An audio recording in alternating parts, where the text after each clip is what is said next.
Chapter 4. Operation of your mental picture. The operation of a large telephone system may be used as a simile. The main or head central subdivides itself into many branch centrals, every branch being in direct connection with its source, and each individual branch recognizing the source of its existence, reports all things to its central head. Therefore, when assistance of any nature is required, new supplies, difficult repairs to be done, or what not, the branch in need goes at once to its central head. It would not think of referring its difficulties, or its successes, to the main central of a telegraph system, although they belong to the same organization. These different branch centrals know that the only remedy for any difficulty must come from the central out of which they were projected. If we, as individual branches of the universal mind, would refer our difficulties in the same confident manner to the source from which we were projected, and use the remedies that it has provided, we would realize what Jesus meant when he said, "Ask, and ye shall receive." Our every requirement would be met. Surely the Father must supply the child. The trunk of the tree cannot fail to provide for its branches. Everything animate or inanimate is called into existence or outstandingness by a power which itself does not stand out. The power that creates the mental picture, the originating spirit substance of your pictured desire, does not stand out. It projects the substance of itself, that is, a solidified counterpart of itself, while it remains invisible to the physical eye. Only those will ever appreciate the value of visualizing who are able to realize Paul's meaning when he said, "The worlds were formed by the word of God. Things which are seen are not made of things which do appear." There is nothing unusual or mysterious in the idea of your pictured desire coming into material evidence. It is the working of a universal natural law. The world was projected by the self-contemplation of the universal mind, and this same action is taking place in its individualized branch, which is the mind of man. Everything in the whole world has its beginning in mind, and comes into existence in exactly the same manner from the hat on your head to the boots on your feet. All are projected thoughts, solidified. Your personal advance in evolution depends upon your right use of the power of visualizing, and your use of it depends on whether you recognize that you, yourself, are a particular center through and in which the originating spirit is finding ever new expression for potentialities already existing within itself. This is evolution, this continual unfolding of existing, though outwardly invisible things. Your mental picture is the force of attraction that evolves and combines the originating substance into specific shape. Your picture is the combining and evolving powerhouse, so to speak, through which the originating creative spirit expressed itself. Its creative action is limitless, without beginning and without end, and always progressive and orderly. It proceeds stage by stage, each stage being necessary preparation for the one to follow. Now let us see if we can get an idea of the different stages by which the things in the world have come to be. Troward says, if we can get at the working principle which is producing these results, we can very quickly and easily give it personal application. First, we find that the thought of originating life, or spirit, about itself, is its simple awareness of its own being, and this produced a primary ether, a universal substance out of which everything in the world must grow. Troward also tells us that though this awareness of being is a necessary foundation for any further possibilities, it is not much to talk about. It is the same with individualized spirit, which is yourself. Before you would entertain the idea of making a mental picture of your desire as being at all practical, you must have some idea of your being, of your I am, and just as soon as you are conscious of your I amness, you begin to wish to enjoy the freedom which this consciousness suggests. You want to do more and be more, and as you fulfill this desire within yourself, localized spirit begins conscious activities in you. The thing you are most concerned with is the specific action of the creative spirit of life, universal mind specialized. The localized God germ in you is your personality, your individuality, and since the joy of absolute freedom is the inherent nature of this God germ, it is natural that it should endeavor to enjoy itself through its specific center. And as you grow in the comprehension that your being, your individuality, is God particularizing himself, you naturally develop divine tendencies. You want to enjoy life and liberty. You want freedom in your affairs as well as in your consciousness, and it is natural that you should. Always with this progressive wish there is a faint thought picture. As your wish and your recognition grow into an intense desire, this desire becomes a clear mental picture. For example, a young lady studying music wishes she had a piano in order to practice at home. She wants the piano so much that she can mentally see it in one of the rooms. She holds the picture of the piano and indulges in a mental reflection of the pleasure and advantage it will be to have the piano in the corner of the living room. One day she finds it there just as she had pictured it.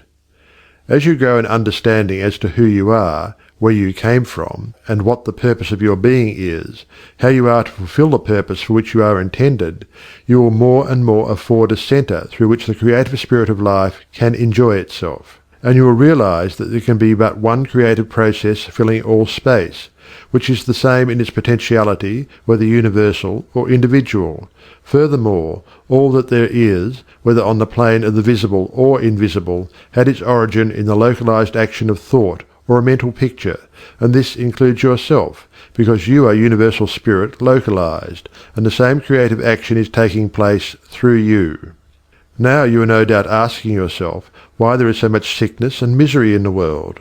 If the same power and intelligence which brought the world into existence is in operation in the mind of man, why does it not manifest itself as strength, joy, health, and plenty?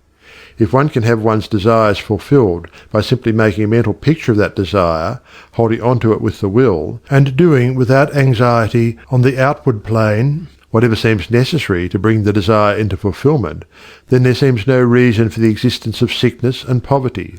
Surely no one desires either. The first reason is that few persons will take the trouble to inquire into the working principle of the laws of life. If they did, they would soon convince themselves that there is no necessity for the sickness and poverty that we see about us. They would realize that visualizing is a principle and not a fallacy. There are a few who have found it worthwhile to study this simple, though absolutely unfailing law that will deliver them from bondage. However, the race as a whole is not willing to give the time required for this study. It is either too simple or too difficult. They may make a picture of their desire, with some little understanding of visualizing, for a day or two, but more frequently it is for an hour or two. But if you will insist upon mentally seeing yourself surrounded by things and conditions as you wish them to be, you will understand that the creative energy sends its plastic substance in the direction indicated by the tendency of your thoughts. Herein lies the advantage of holding your thought in the form of a mental picture. The more enthusiasm and faith you are able to put into your picture, the more quickly it will come into visible form, and your enthusiasm is increased by keeping your desire secret. The moment you speak it to any living soul, that moment your power is weakened. Your power, your magnet of attraction is not so strong, and consequently cannot reach so far. The more perfectly a secret between your mind and outer self is guarded, the more vitality you give your power of attraction. One tells one's troubles to weaken them, to get them off one's mind, and when a thought is given out, its power is dissipated. Talk it over with yourself, and even write it down and at once destroy the paper. However, this does not mean that you should strenuously endeavour to compel the power to work out your picture on the special lines that you think it should. That method would soon exhaust you, and hinder the fulfilment of your purpose. A wealthy relative need not necessarily die, or someone lose a fortune on the street, to materialize the $10,000 that you are mentally picturing. One of the doormen in the building in which I live heard much of the mental picturing of desires from visitors passing out of my rooms. The average desire was for $500. He considered that $5 was more in his line, and began to visualize it, without the slightest idea of where or how he was to get it. My parrot flew out of the window, and I telephoned to the men in the courtyard to get it for me. One caught it, and it bit him on the finger. The doorman, who had gloves on, and did not fear a similar hurt, took hold of it and brought it up to me. I gave him 5 $1 bills for the service. This sudden reward surprised him. He enthusiastically told me that he had been visualizing for just $5, merely from hearing that others visualized. He was delighted at the unexpected realization of his mental picture. All you have to do is to make such a mental picture of your heart's desire, Hold it cheerfully in place with your will, always conscious that the same infinite power which brought the universe into existence brought you into form for the purpose of enjoying itself in and through you. And since it is all life, love, light, power, peace, beauty and joy, and is the only creative power there is, the form it takes in and through you depends upon the direction given it by your thought indicator. In you it is undifferentiated, waiting to take any direction given it, as it passes through the instrument that it has made for the purpose of self-distribution. It is this power which enables you to transfer your thoughts from one form to another. The power to change your mind is the individualized universal power taking the initiative, giving direction to the fluent substance contained in every thought. It is the simplest thing in the world to give this highly sensitive plastic substance any form you will through visualizing. Anyone can do it with a small expenditure of effort.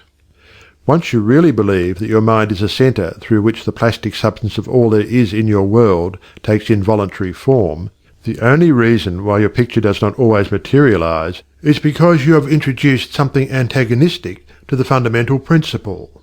Very often this destructive element is caused by the frequency with which you change your pictures. After many such changes, you decide that your original desire is what you want after all. Upon this conclusion you begin to wonder why, being your first picture, it hasn't materialized. The plastic substance with which you are mentally dealing is more sensitive than the most sensitive photographer's film. If, in taking a picture, you suddenly remember that you had already taken a picture on that same plate, you would not expect a perfect result of either picture. On the other hand, you may have taken two pictures on the same plate unconsciously. When the plate has been developed and the picture comes into physical view, you do not condemn the principle of photography, nor are you puzzled to understand why your picture has turned out so unsatisfactorily. You do not feel that it is impossible for you to obtain a good, clear picture of the subject in question. You know that you can do so by simply starting at the beginning, putting in a new plate, and determining to be more careful while taking your picture next time. These lines followed out, you are sure of a satisfactory result. If you will proceed in the same manner with your mental picture, doing your part in a correspondingly confident frame of mind, the result will be just as perfect. The laws of visualizing are as infallible as the laws governing photography. In fact, photography is the outcome of visualizing. Again, your results in visualizing and your desires may be imperfect or delayed through the misuse of this power, owing to the thought that the fulfillment of your desire is contingent upon certain persons or conditions. The originating principle is not in any way dependent upon any person, place, or thing. It has no past and knows no future. The law is that the originating creative principle of life is the universal here and everlasting now. It creates its own vehicles through which to operate. Therefore, past experience has no bearing upon your present picture. So do not try to obtain your desire through a channel that may not be natural for it, even though it may seem reasonable to you. Your feeling should be that the thing, or the consciousness which you so much desire, is normal and natural, a part of yourself, a form for your evolution.